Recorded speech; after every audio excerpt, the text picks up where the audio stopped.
Some will think it's cool, right? We get them onto Nostr, they'll think, okay, this is really cool. Some people are sending me zaps for just a thought that I had, that I put out. You don't get things like that on Twitter.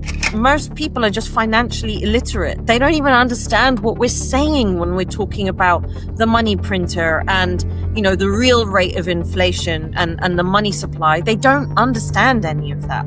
But they understand having their speech controlled. No one likes that. So it's easier to purple pill someone onto Nostr. And then maybe if we get more normies onto Nostr, we can start orange pilling them there. All this desperation to get governments to be friendly to us. The whole point of Bitcoin was to allow us to withdraw out of that system, to have something parallel to the system. I don't want permission from anyone. I don't care. That's, again, another reason why I like Nostr. I don't need anyone's permission to use it. I don't need anyone's permission to hold Bitcoin. Hi, AJ. How are you doing? Everything fine on your end? Yeah, everything's good, Robin. And it's really nice to be back. Thank you for having me on. Absolutely, yeah. Maybe we anyways address it because I think it's really interesting with privacy and with Bitcoiners, and you chose to say I want to be within the Bitcoin space as anonymous as possible, but still show your face and be that. Why have you decided to go in this middle ground of showing your face, but not being connected with the real name and stuff like that?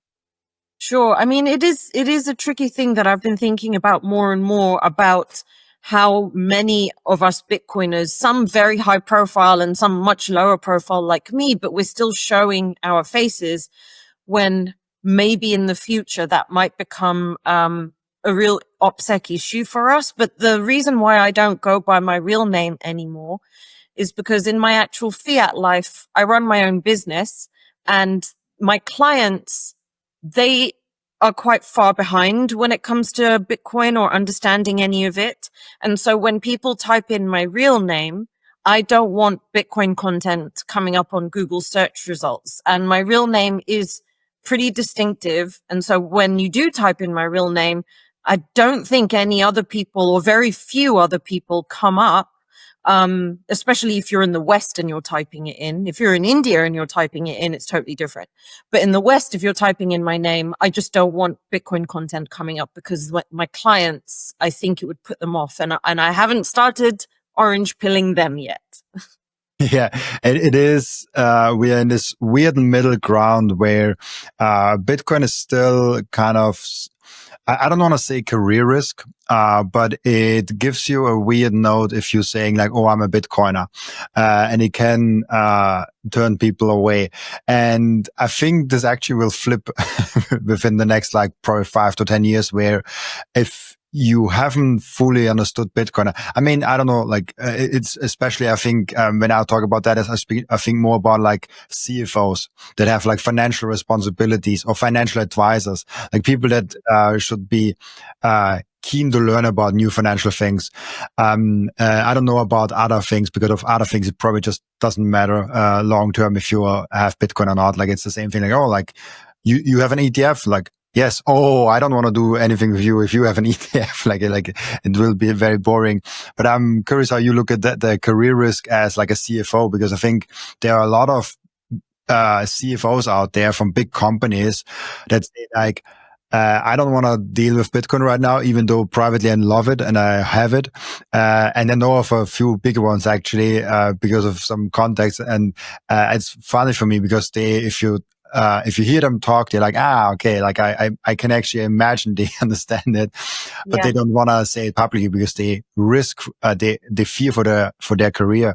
And I have a weird feeling that might change within the next 10 years, where if you're a CFO of a publicly traded company and you haven't understood Bitcoin and you don't have a Bitcoin strategy, you probably have a bigger risk of losing your job because you don't understand Bitcoin.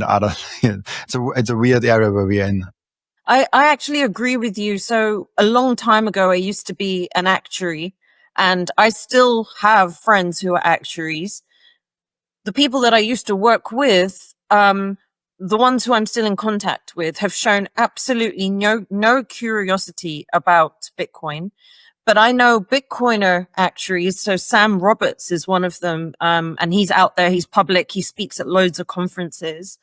He and I were talking about this just a few days ago. We met up and we both think that this is a dereliction of their financial duties to not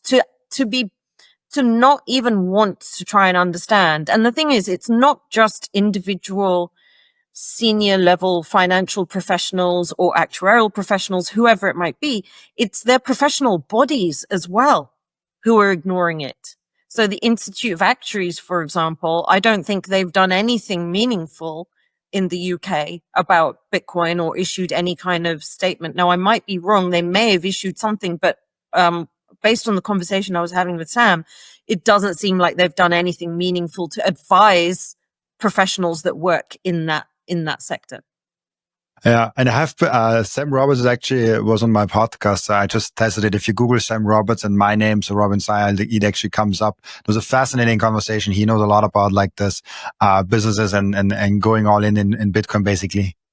Yeah. He's right in the thick of it. It's fascinating to see, and it's good to be able to chat to him. Absolutely. You told me that you had a crazy 11 months behind you. What did you kind of live through?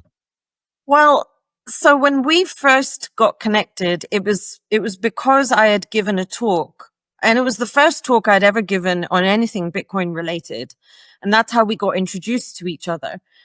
And to be honest, I didn't know at that point what was going to happen. It's not like I've got any sort of master plan or strategy. There's no strategy here, right? I've just been going out to events, so meetups, but also conferences. I've done a lot of conferences this year. And because of all that in-person stuff I've been doing, tons of things have happened. Like for 3 months, Orange Pill app ran an ambassador program. It was a pilot program just to test it out, where Matteo from Orange Pill app had 4 or 5 of us city ambassadors setting up meetups, connecting with people, just kind of showing them how positive it is to be able to connect with other Bitcoiners. So I did that for 3 months, which also kind of introduced me to a ton of people. I won a ticket of all things to the Bitcoin Film Festival. And because I ended up going to the film festival, I was speaking to people while I was out there that ultimately led me to get a freelance position with Nostr.dev.com, which is a development agency. They build all these products for other people who have ideas for freedom tech products on top of Nostr and using Bitcoin. So that's something I've been doing since July. I ended up speaking at the Riga hackathon on behalf of Nostr.dev.com and got a podium finish for the company, which was amazing. So many other things, like the opening of this whole new group of people into my life has led to more speaking opportunities. I'm going to be speaking at a conference in November, which is bitfest.uk. I got connected with writers and poets, and I set up the Bitcoin Poet Society a month ago. So there's just all these things that have been happening, just one after the other, that are kind of just, I don't know, for me anyway, it's just blowing my mind, just all these different things. I joined the 2140.wtf Art and Culture Collective. So I'm working with Anon 2140 and Mad Monkey on a bunch of things, including the Culture Festival that's happening at the end of October. Really cool. It kind of sounds like you will be working full time in Bitcoin very soon. It kind of feels like I already am, but who knows? In the next couple of years, I might be able to transition fully into Bitcoin related stuff and much, much less on my own fiat business. And this is something very important, I think, to note, because I think, so first, before you even start talking about that, not everyone has to work in Bitcoin. I think, the Bitcoin space is a very special space. It's like very new, very startup-y, with a lot of risks also associated. I think Bitcoin is not risky, but working in Bitcoin can be quite risky. But it's also a huge opportunity. With that out of the way, Bitcoin is so new that you can go completely vertical in the space. What I mean by that is you can start as whatever you start as, like depending on what you want to have. Like in my case, the podcast, but you can start as an engineer, as someone that knows about financial advising, like whatever you want to achieve in Bitcoin. You can start basically at the very bottom of the chain, and you can be within 2, 3, 4 years at the very top of the chain, just by immense proof of work. And this is something that's not possible in every industry. In very saturated industries, it's also possible, but it's a lot harder than in Bitcoin. Bitcoiners see if someone is honest and has a lot of motivation and really just wants to put in proof of work and wants to benefit the community. And I saw that coming. I was like nothing 2 years ago, and I still consider myself I'm not really having achieved a lot, but I have a podcast. I have now a company with Microseed in the podcast, and I've done a little bit more to that extent. And it's kind of fascinating how fast you can go from the observer that I was 2 years ago to being the one that is actually on stage and speaking. And this is kind of impressive for me because we are so young, young as Bitcoin community. And this is, how should I say it? This is allows yourself, there's like these 3 pillars of Bitcoin that I see that people really are interested in. There's the first pillar of wealth, like you put money in Bitcoin and you gain, in wealth. Then there's the second pillar of freedom, like nobody can get away with your money and you can transact with anyone. And then the third pillar of like being in the community and actually working within Bitcoin. And this is, I think, the biggest leverage that anyone has, like actually being within Bitcoin and working within Bitcoin and doing the, how people say God's work within Bitcoin. And I think what you described about your trajectory, I'm not saying I've got or that I will have anything like that, but what's happened over the last 11 months is so different to what's happened over the last 11 years in me running my own business and how hard that's been, how much time it's taken to reach a point where I feel successful in my business now. Yeah, there's always more I could do, but I'm happy with what I've achieved and what I'm achieving. But it's taken at least, it took years to get there. Right. And even this year, I feel like, okay, my profile in my fiat work has been increasing because in my fiat work, I'm even talking about freedom of expression, freedom of speech, freedom of belief. And my philosophy has been coming into my fiat work even more than before because of Bitcoin, because I'm having so many of these conversations in my Bitcoin life as well. But the speed with which I've been lucky enough to get opportunities in Bitcoin is unbelievable compared to my fiat life. And so I really relate to that. And, and I've had a couple of people say to me, even in Bitcoin, like, oh, wow, how has this happened? I only met you a year ago and you've done all these things in a year.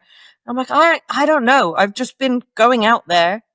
And I've been talking to people and these things are happening and I'm pleased. But, I think not everyone maybe finds it that easy because I don't have an online platform like you do. Mine's an in-person thing that's kind of created all of this.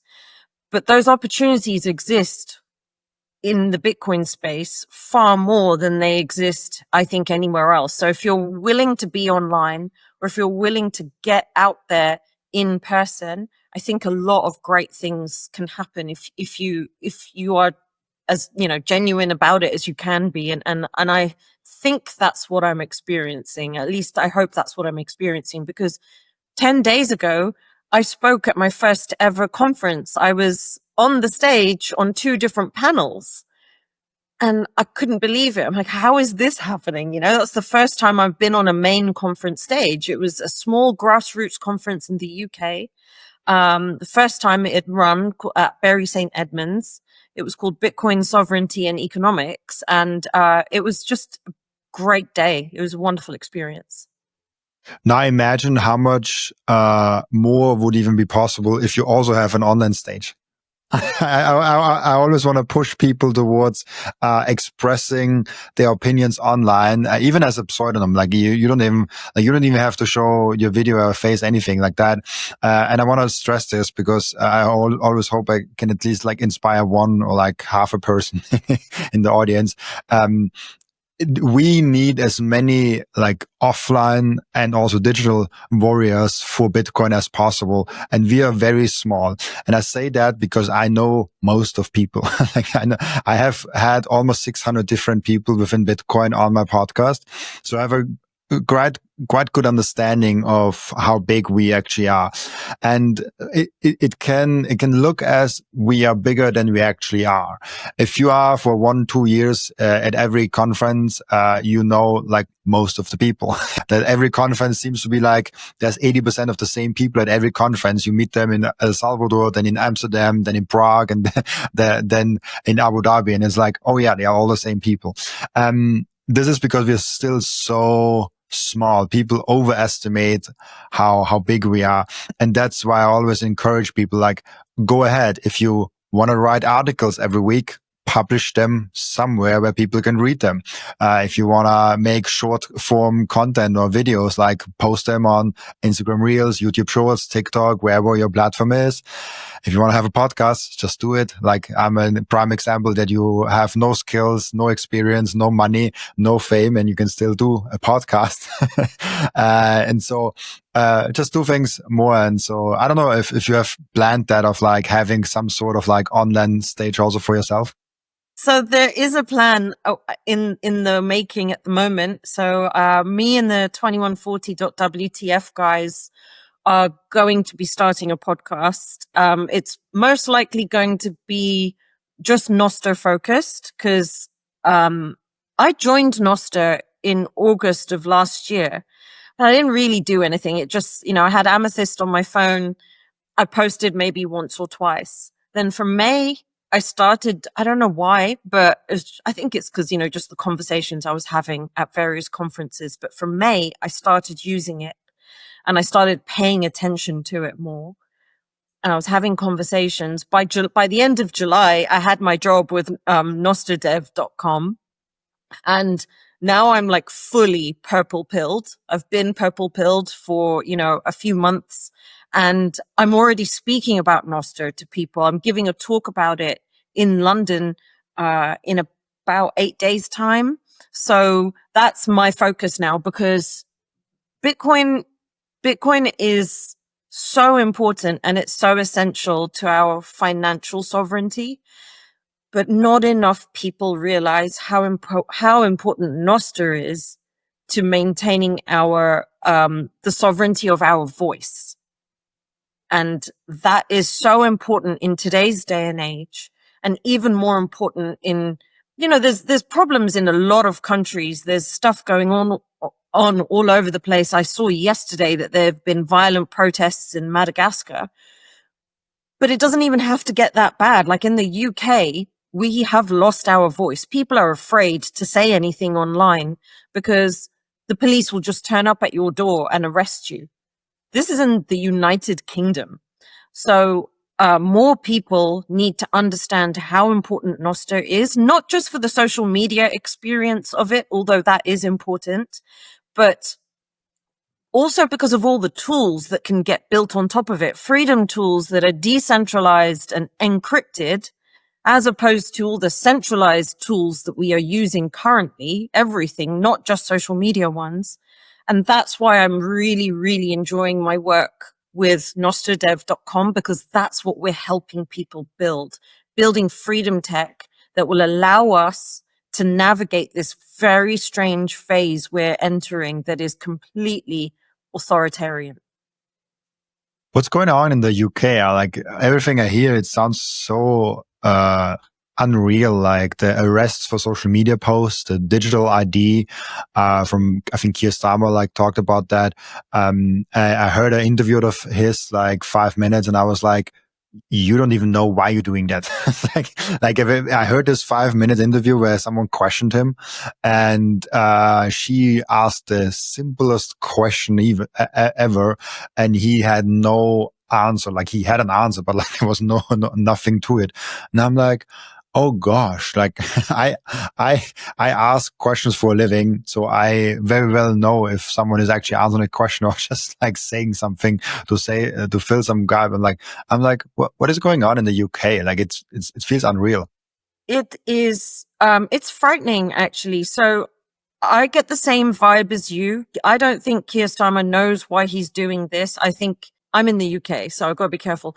Many people, many people think that there are other factors at play, other forces at play that are making the UK government push so hard for digital IDs when just not that long ago, a year ago or a little bit more, they had said, no, we're never going to do this. Now, all of a sudden, there's this push for a digital ID. Everyone has to have it. Everyone will have to have it on their phones.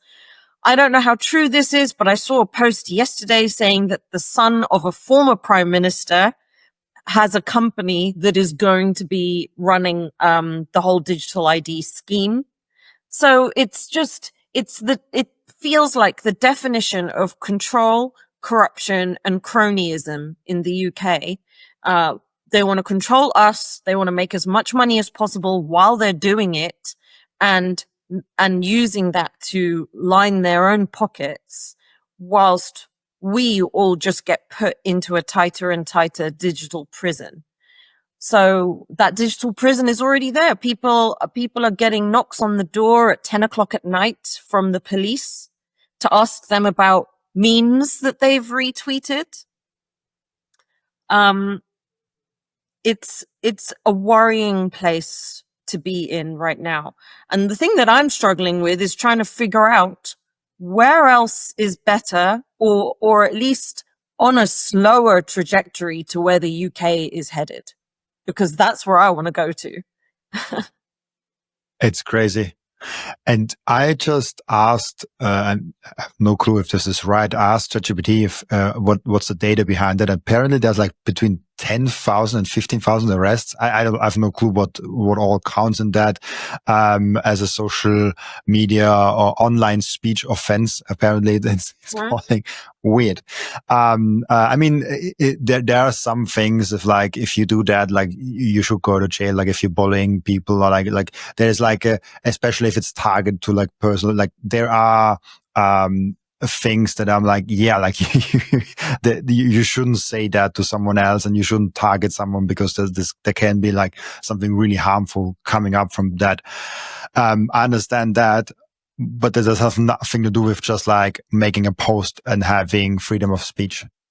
Yeah. So the worrying thing about all of this is who gets to decide where the boundary line is of harm, because once a line has been drawn, that line can be moved around by people. Like when the next person or the next party that comes into power, how much will they then move the line? And then where will the line go? And then where will the line go? So I understand the desire to be protected, but I think we need to be really careful with it, because to be honest, I would rather live in a country where we are free and someone can say something really, really shitty to me and it hurts my feelings, than live in a country where we end up in a place where we can't say anything. And that's where we are headed. Okay. So hurting someone's feelings is very different to physically hurting them. And I don't think we should be protected from hurt feelings. Yeah, I get that. And it's also, there's a fine line in my opinion also between like targeting one person versus targeting like multiple. So I think like if you just talk about not a specific person, like there should be not like, there might someone come up with like an interesting example, but in 99.9% the cases, like it will never be an offense, because there's always the freedom of speech. Like how can you like, it's a very difficult topic because there can be a lot of edge cases. Yeah, there's always edge cases. There's That's always the problem. Yeah, that's the problem. But we shouldn't make that mistake of like making very hard rules for 0.1% of the edge cases. Exactly. I think that's kind of the thing.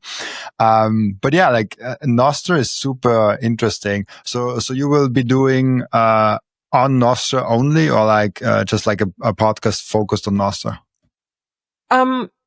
So there's two podcasts in the works, but the one that I'm focusing on right now is going to be about Nostra only.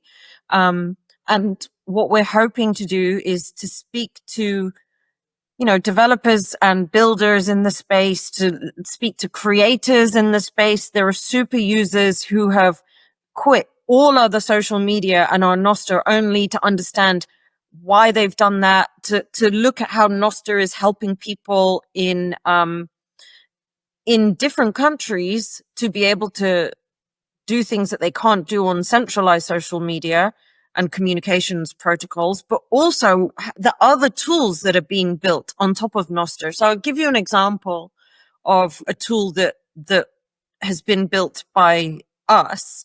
So, when in the fiat world, when you have a contract and you need your counterparty to sign it, you send it to them using things like DocuSign. Yeah. So DocuSign, they keep everything on their server. They can read everything, which means they could be hacked. They're saying they're using AI to read contracts, which means they can use the AI to steal IP.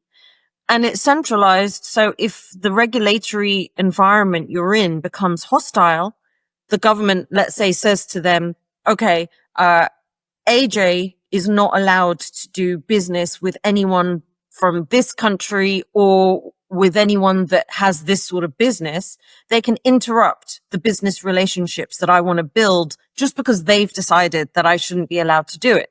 So we've built a tool that sits on top of Nostr. It uses npubs. It uses open timestamps, where I can, as a user, I can upload my contract.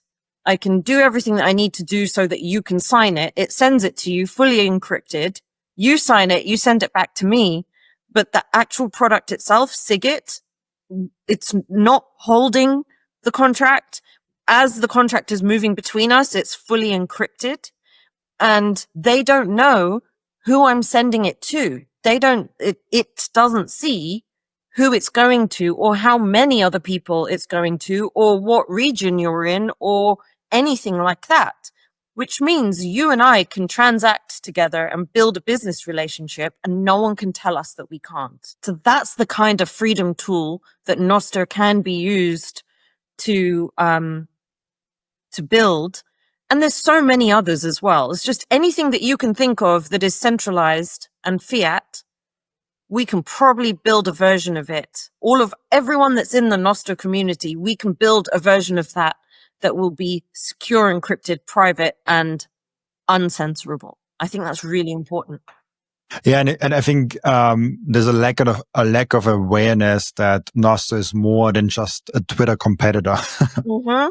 Yes, and so when I give my talk next week, I'm going to start out with the social media element, but I'm going to finish with the freedom tech element, because that's what people need to realize. Loads of people aren't interested in being on social media, being on Twitter. Fair enough, cool, but this is so much more than that, and they need to understand that. Yeah, and I also think because I always urge people that, like, I'm not sure if it's the best move for Bitcoin if all Bitcoiners are going on Nostra and going away from the social media platforms, because we need people who are like explaining Bitcoin everywhere. As I think probably 80-90% of people on Nostra are kind of orange pilled. So like making Bitcoin content for Nostra only, it's kind of just like entertainment at that point. It's not that much education, because most people on Nostr actually already get it. And what I find so fascinating when I post on YouTube and I post on Spotify, I get a lot of more newbie comments of like, oh wait, like Bitcoin can do that. Like, and I even asked a few weeks ago, hey, what do you think about core versus nodes? and 50% of people didn't even know what this is. So like, this is kind of the audience where we should be also. So that's why I urge everyone, like, you should be a Nostr, but just like repost the thing that you're doing in Nostr on Twitter or like on YouTube, like, and you could be even very smart with it. And just, if you, for example, if you have a podcast on Nostr, you can put an ad in the YouTube version saying like, oh, this podcast comes out a week earlier on Nostra. So if you want to have early access to this podcast, just listen to it on Nostra for free. And so kind of using the other social medias to drive traffic towards Nostra. I think hiding a Nostra probably doesn't make sense for Bitcoin. I think hiding on Nostr doesn't make sense for if we, if our aim is to increase adoption, which it is and it should be. But I think it's easier to purple pill normies and get them onto Nostr through talking to them about the whole social media element. It's easier to purple pill them, and then they will get orange pilled through having to have a wallet, sending people zaps, all that sort of thing, because it's really difficult. And so many people keep saying to me that it's difficult to get normies to understand why Bitcoin is so important to them, because they've either been fed so much bad information over years and years, or, as we know, most people are just financially illiterate. They don't even understand what we're saying when we're talking about the money printer and, the real rate of inflation and the money supply. They don't understand any of that, but they understand having their speech controlled. No one likes that. So it's easier to purple pill someone onto Nostr. And then maybe if we get more normies onto Nostr, we can start orange pilling them there. And I love that because using Bitcoin is a really easy orange pill. If you're getting sapped on Nostra, you're like, oh, I have a Lightning wallet. Most people probably don't even know. Like if you're getting orange pill, like if you're getting purple pill, you're going on the Nostra and you are kind of just using Lightning and Satoshis. There are probably a lot of people that don't even know that it's Bitcoin. Yeah. That's just like, Sats. Okay. Lightning. Okay, I'm using that. Like I'm sending things, and people might not even know what this really is in Bitcoin. And I think this is actually where real adoption will come from a lot of people using Bitcoin without even knowing that it's Bitcoin, or like why they're using, or why Bitcoin makes sense. Why Bitcoin makes sense will always be a small minority of maybe 4%, maybe 6%, maybe 10% of the population. I have a hard time believing that more than 10% of the population really will ever understand what Bitcoin actually is. The same way as nobody really understands what gold is, except of a small group of people. The same way as like only a few people, a handful of people really make money with real estate. So like there's all those things of like, we all live in a house, but like, we all drive with a car, but how many people could actually like disassemble and reassemble an engine? Like, I cannot. Like, very few. Exactly. And that's a good analogy. We just need to get people using it. They don't need to understand it, but we need them to see how. Some will think it's cool, right? We get them onto Nostr. They'll think, okay, this is really cool. Some people are sending me zaps for just a thought that I had that I put out. You don't get things like that on Twitter, but that will then eventually they'll start becoming more curious, and they'll hopefully want to look into it more. And whatever part of the Nostr universe appeals to them, that's where they'll start paying attention. Is it the musicians that are using Nostr-based protocol, Nostr-based apps and clients to get their music out there? Is it writers? Is it poets? Is it artists? Is it developers? Everyone's going to have the thing that piques their interest. Is it the winemakers? Is it the people selling beef? It could be anything, right? But once they're in, they will find it, because you can find it as we get more people on there. And I think that's the important thing. Someone said to me that getting into Nostr now is like getting into Bitcoin in maybe 2011 or 10, maybe, right? It was still so early in Nostr So imagine what we can achieve over the next 10, 15 years if we just keep purple pilling people. And I think it's going to be easier to purple pill people than orange pill people. I don't like orange pilling people. I don't do it. I actually don't do it because I orange pilled myself. No one waved Bitcoin in front of me in terms of like trying to explain to me why it's important. I'd heard of it, but no one had ever said anything to me about it. I orange pilled myself. And that's not an easy thing to do. But if someone had tried to orange pill me, I don't know whether I would have listened. And most people don't listen when you try to orange pill them. And it's just not my style either to kind of go around only talking about this and trying to get people on board. So the Nostra side of things appeals to me way more. If we can purple pill them, we'll orange pill them. The most important thing for your Bitcoin journey is not buying Bitcoin, but it's how to keep them. And yes, you have maybe the right tools, but how do you actually go ahead and stick it all together so it's the most secure for you personally? Self-custody is a deeply personalized journey, and the Bitcoin way is helping you exactly finding that correct setup for you personally. They are also helping you with securing your own cybersecurity.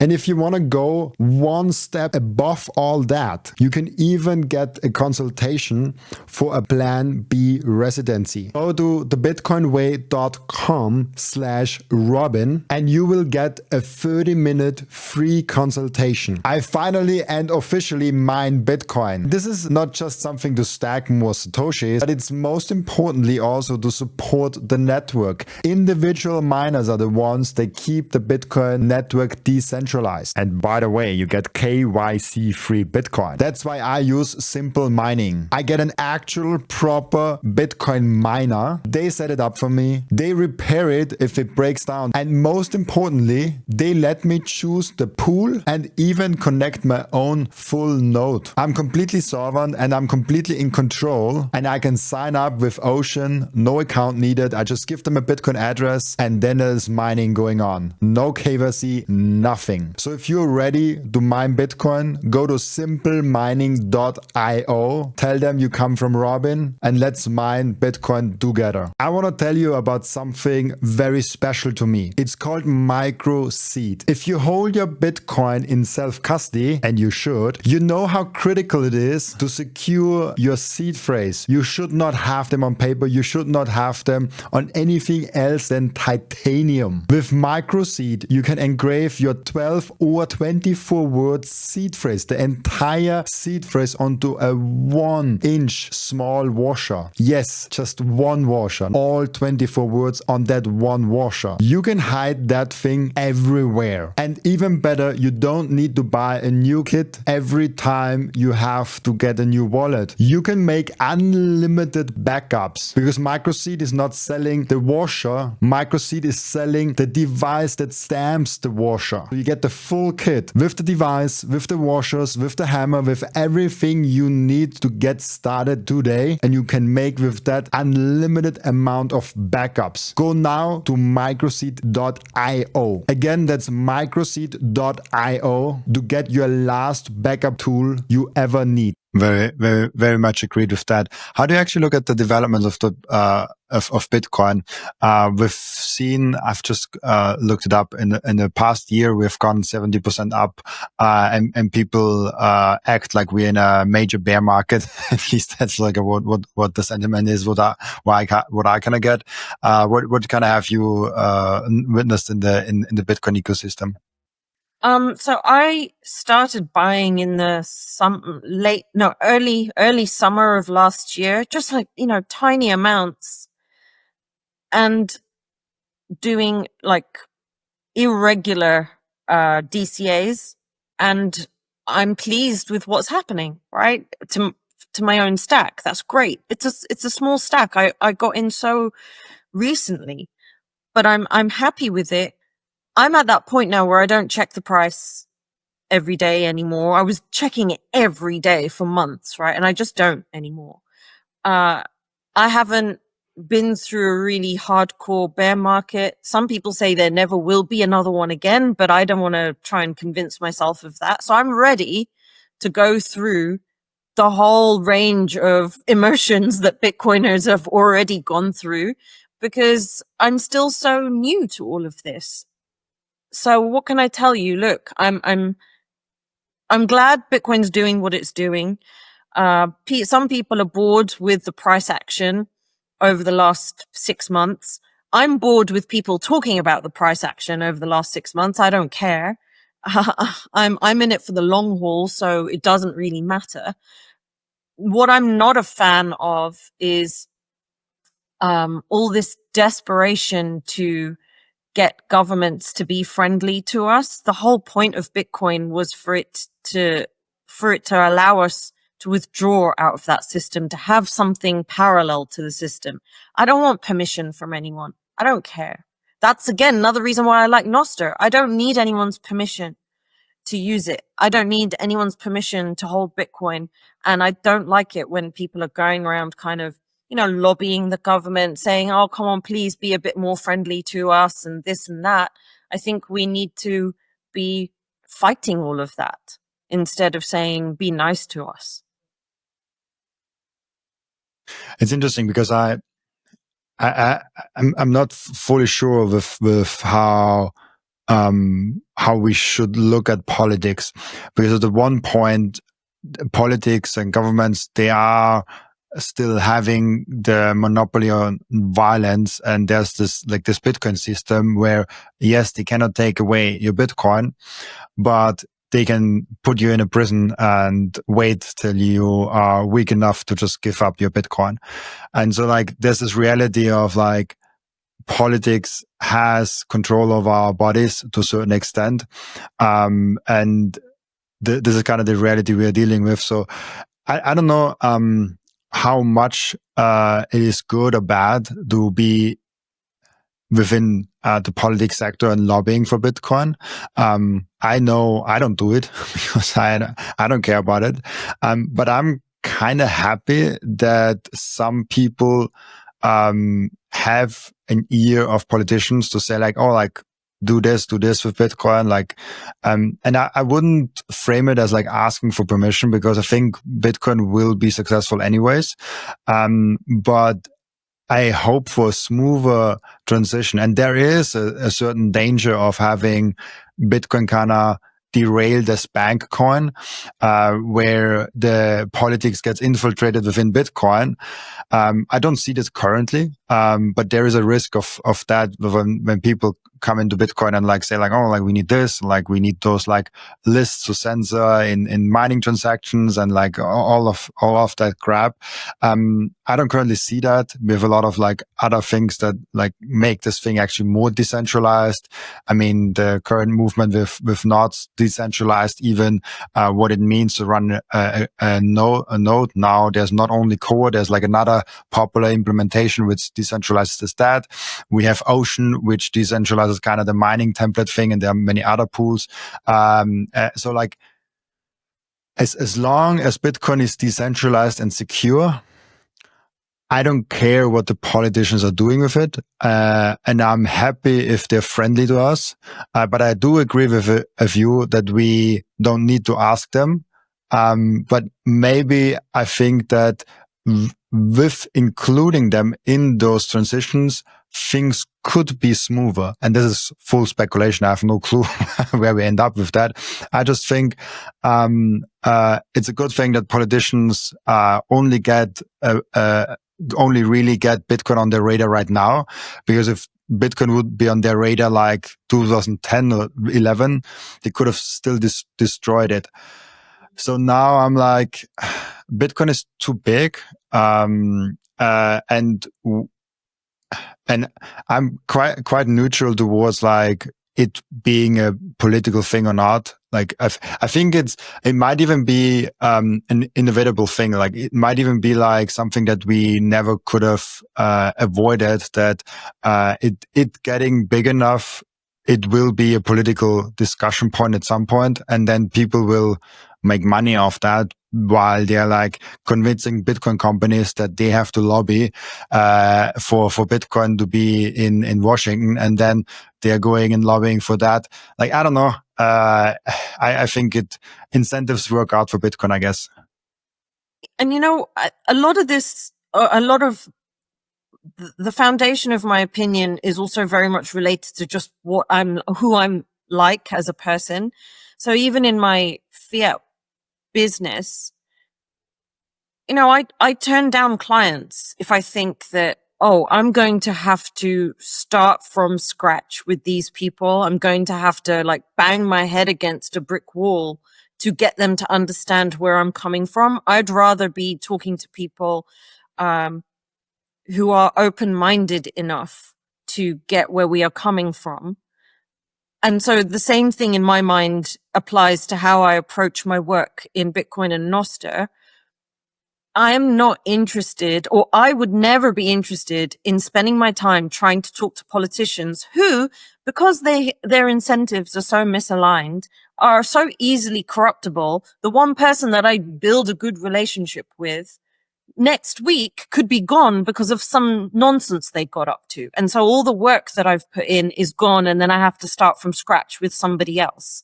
It's just not a system that I want to exist within, and it's not a game that I want to play. I'd rather be working with, I'd rather be connecting with the people who I am connecting with, whether it's my colleagues at Nostrdev, whether it's the 2140 guys, people who are there and they've been in it for the long haul.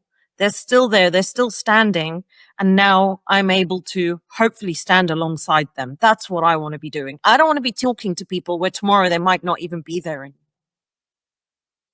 Yeah, it's that's basically what I'm also thinking with like politics. I don't want to be involved in that, and I'm just happy that other people do it as long as it doesn't infiltrate in Bitcoin, as long as Bitcoin infiltrates in other people. If that makes sense, I don't know. Yeah. But yeah, it's also. I weirdly hope that there's a bear market next year, not because I want to see like people losing money or like me going in a bear market, like all that. I think a bear market has a great vanishing thing of like it will wash out things that are now propped up. We also we are talking about that a lot with the fiat system. There's a lot of things like zombie companies, and they're like positions and jobs that are only there because the fiat system. And weirdly enough, this happens a little bit also within Bitcoin. If we have a bull market, there's a lot more money in there. And then there are jobs positions and lobbying things and like weird things that like, oh, like, what are you doing there?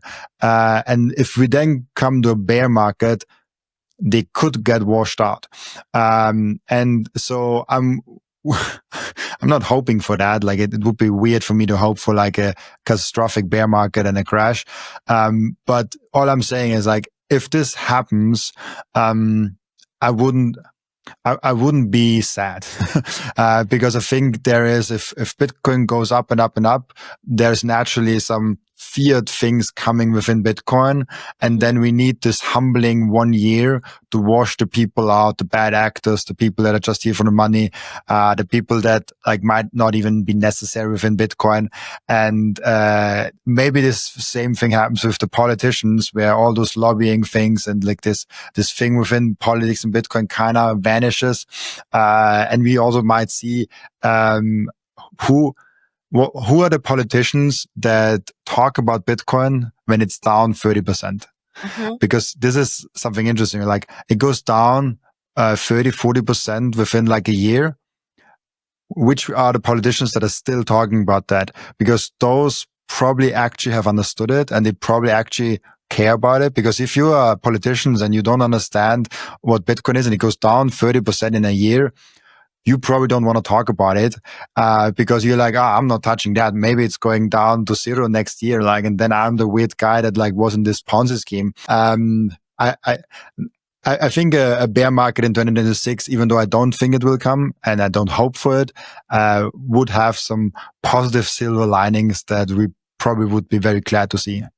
I don't disagree with you. I think, kind of going back to my analogy of, I want to stand alongside people, and the people who are there just to extract and not stand alongside all of us, they're the ones who will disappear. Like, that's what I'm trying to do. I'm trying to find the people who I want to stand alongside, because they're the ones that you stick with when the shit hits the fan, right? If you're just there to take, when there's nothing left to take, you'll disappear. So you're right.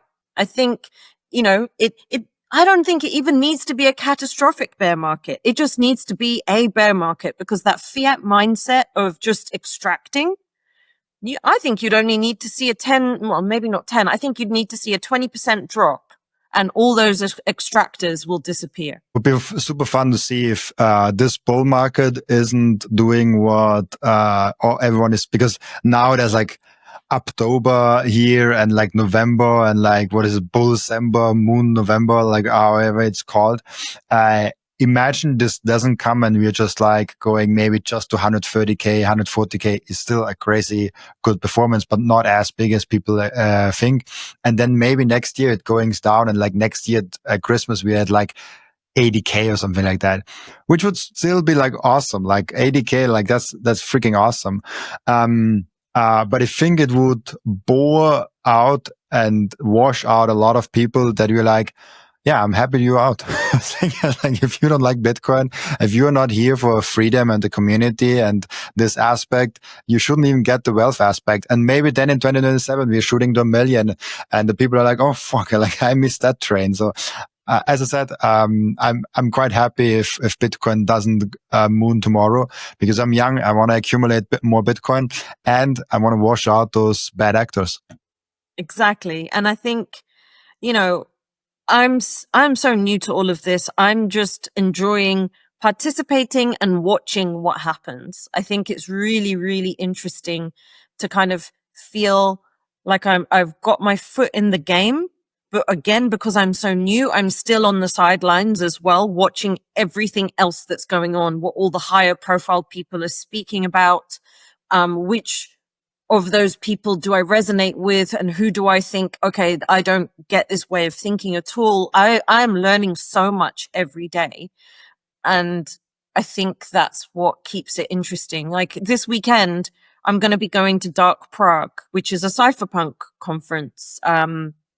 And it's the successor of HCPP, which I didn't even know anything about that, again, because I'm so new, but I'm going to this conference and I think it's going to be amazing. They're not just talking about Bitcoin. They're talking about privacy.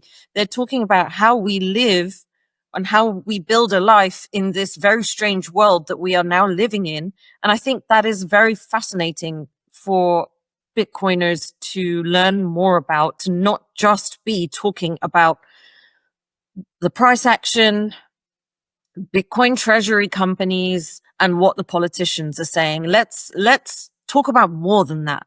Let's talk about the culture side of it. Let's talk about the art, because if we want more people to come in, we need to find more touch points, and it can't just be those three main things. It's got to be everything else that's occurring within all the different subcultures within Bitcoin. And so me going to this conference is part of that. Me being part of the art collectives is also a part of that. Me setting up the Bitcoin Poet Society, where we're coming together. It's just a small little group. I think there's 11 of us, and we're just talking about our poems, and we're not all writing about Bitcoin, but some of us are, but we're not. It's just little communities coming together, which then hopefully can get our voices out there in different ways and reach people in different ways and bring them into Nostr, bring them into Bitcoin, and forget about all this noise about the price and the politics and the Bitcoin treasury companies. I love that. I also have a weird feeling treasury companies could be, I'm not talking about Sailor. I'm not talking about strategy. I think there's like also Meta Planet. I think they're great things, but there are like almost 200 now, and there are a few that play a game that could backfire. Yep. I leave it as that. I'm not a financial expert, but I just see companies now popping up that have nothing to do really with Bitcoin, and they're just propping up a stock and with a lot of debt, and I'm like, I don't know. There's no real value behind that. With Sale, it was a different thing. It was an actual company that has an actual cash flow. I mean, now it kind of turned up to be like a whole different thing, but now they're servicing things, and I don't think although the debt rate is very small. I think what was it 13% or something like that. So he's very reasonable with it. So I don't think they have any real risks, even though like I have no clue. Again, no financial advice. I definitely don't invest in stocks. But there are a lot of them that just like prop themselves up and more. And then I'm like, if there's a big bear market coming up, maybe a few of them actually fall down harder than we think. Yeah, and I think it has the potential to get very, very messy. And I thought the advice was always just hold your own Bitcoin. Yeah, isn't it just meant to be hold your own Bitcoin? So I don't get this level of excitement of coming from people who have been Bitcoiners for much, much longer than me, know a lot more about it, but it just feels as though it's the total opposite of what Bitcoin is meant to be. Hold your own keys, hold your own coins, and that's it. All this other fiat noise is exactly that. It's noise. I second that. Really, really cool. I love that. One more thing. We touched on it before, like right in the beginning. I forgot to dive into that with you. Privacy as a Bitcoiner, because you brought it up again. It's, I think, such an important thing. What is the role of privacy within like the Bitcoin ecosystem, and like why is it such an important thing to pay attention for Bitcoiners also? Well, when I was in Riga, I went to a talk given by Elena, I think it is, sorry everyone who already knows this and is screaming at me for not remembering her name, but the woman that has set up Glock.me. She gave a presentation about the sheer number of attacks that are happening on Bitcoiners or anyone that happens to hold any other cryptocurrency as well. I don't think it's just Bitcoiners. That the volume of attacks is increasing, that apparently there's one a week now, and that will probably only go up.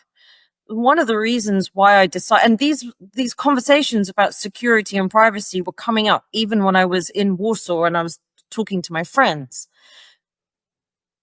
And one of them said something, which was that we only need the price to go up to something like 200,000, where anyone who's holding even just 0.1 of a Bitcoin suddenly has an amount of money that is very attractive to a criminal, right? To someone who can just grab you and force you to hand over your keys. We don't need the price to go up much higher, at which point going to public events might become too risky. And it was when this person was saying that, at that point, I was at my second conference. I mean, film festival. Okay. So it's not really a conference, but I was at my second big event. And I thought, you know what? I'm having so much fun in all of this. I've got no idea what's going to happen in 2026, 2027 and onwards. So this year, I'm going to go to as many conferences as I can. And right now I think I've been to 1, 2, 3, 4, 5, 6. I think I've been to 6, maybe 7, and I've got 2 more left to go this year.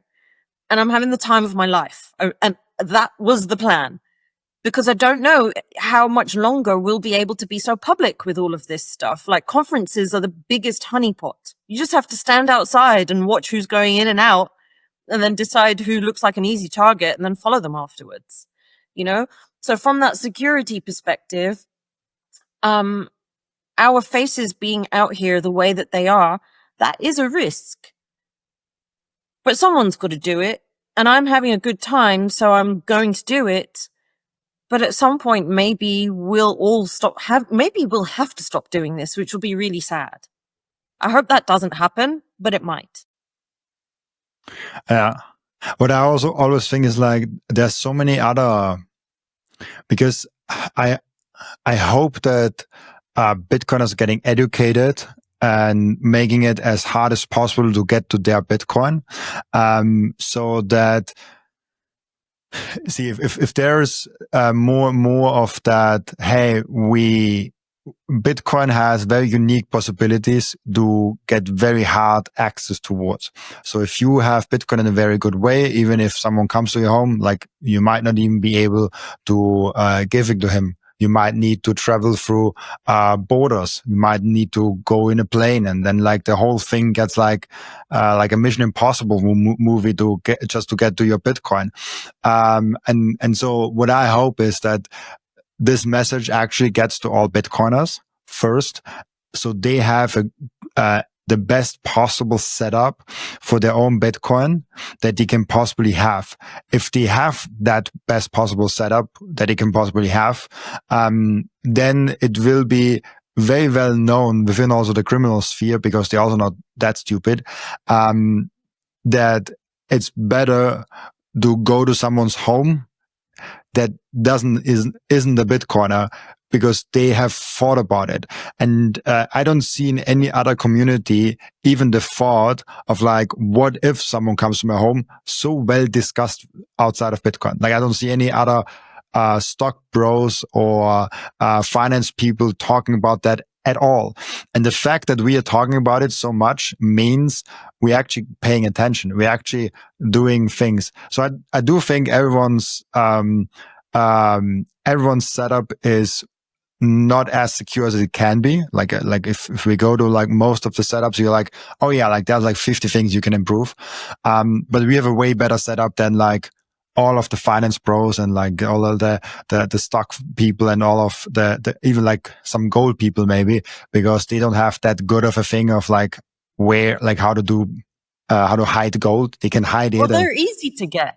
They're easy to get because they're wearing like $50,000 watches on their wrists and just waving them around. You know, what do I wear on my wrists? I wear a hairband. And I wear these shitty fake bracelets, which I'm only not wearing them right now because they make a noise. Thank you so much for that.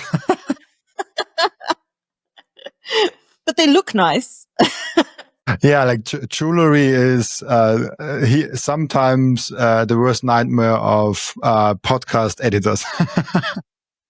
Yeah, no, I always take those off when I'm recording a podcast. And also suits, when people, like I've never experienced that, but like if people have suits on, sometimes in the TV interviews, they have the thing here on the jacket, and then the jacket rubs on the shirt.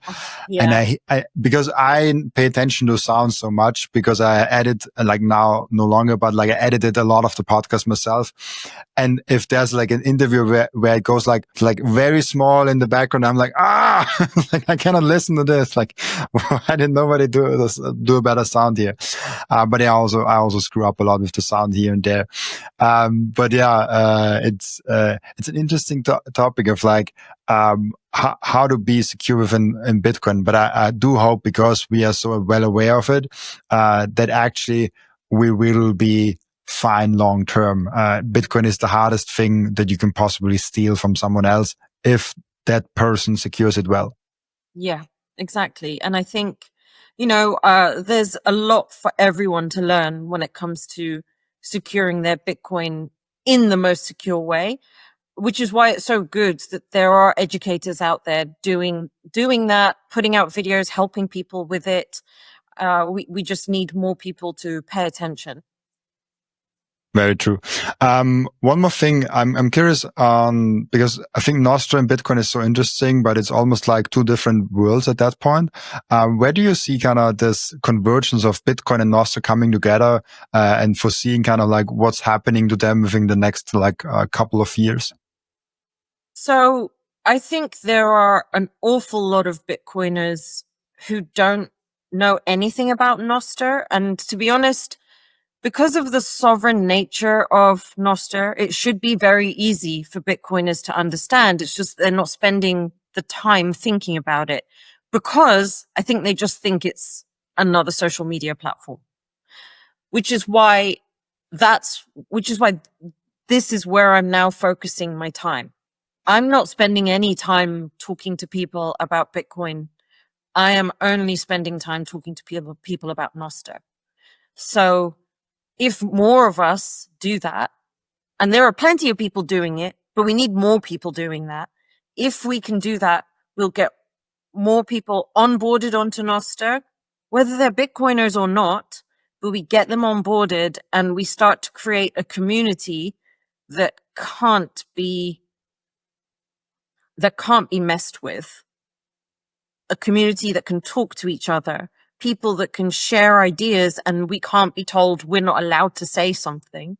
Just in the same way that with Bitcoin, we can hold our money and I can send that to whoever I want to. They can't stop me from doing that. So we have to get people to understand this is as important. As I said, we're so early with Nostr, but we have an opportunity to blow it up massively, especially with all these different countries around the globe becoming so authoritarian, or at least trying to become authoritarian. This is the time where we can convince people Nostr is a needed and necessary tool. I love that. And it's also something that, there's a few things that I think Bitcoiners need to pay more attention. It's probably Nostra and AI.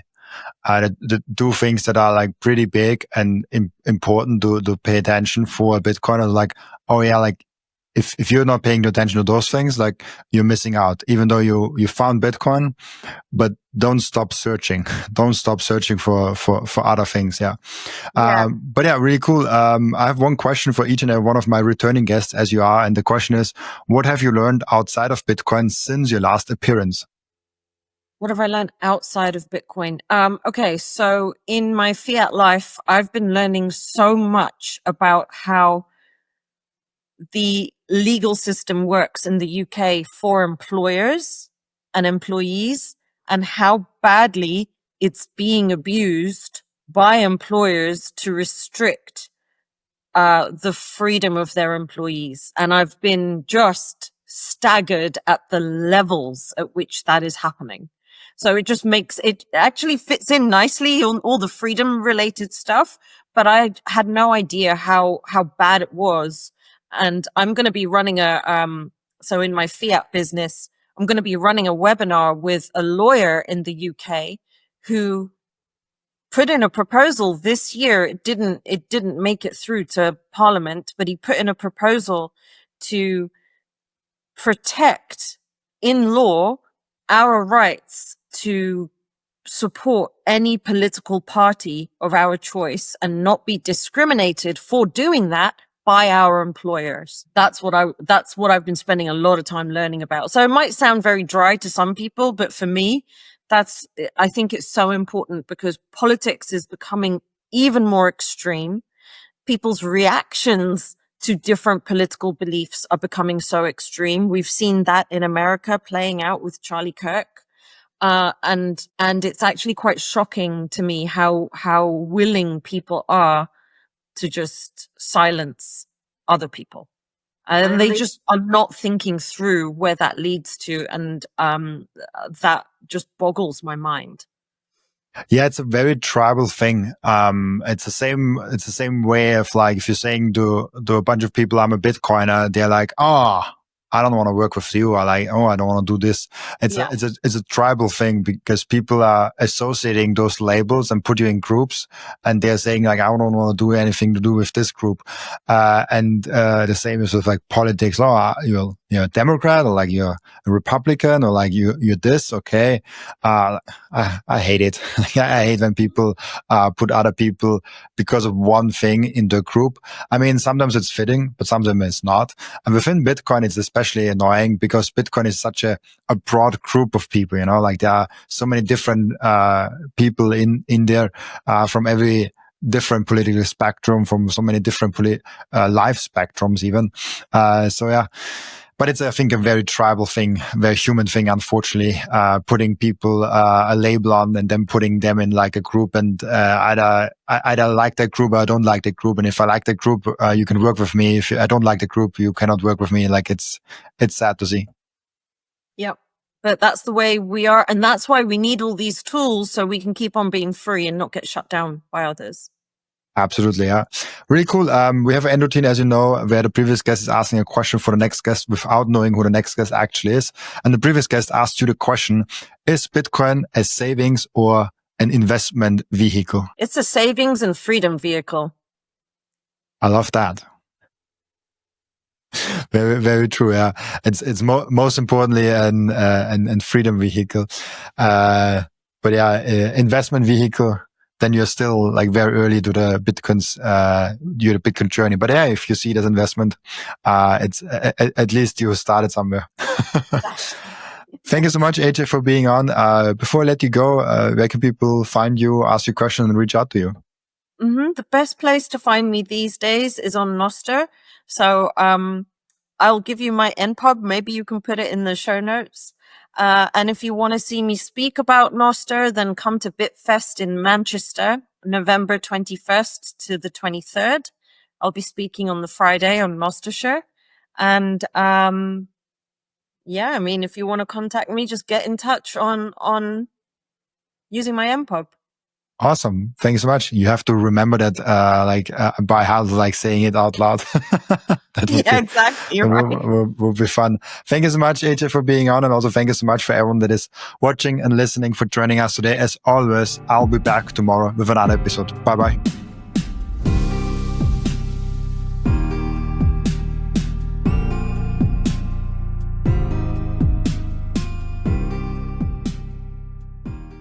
This content is for educational and entertainment purposes only and does not constitute financial advice.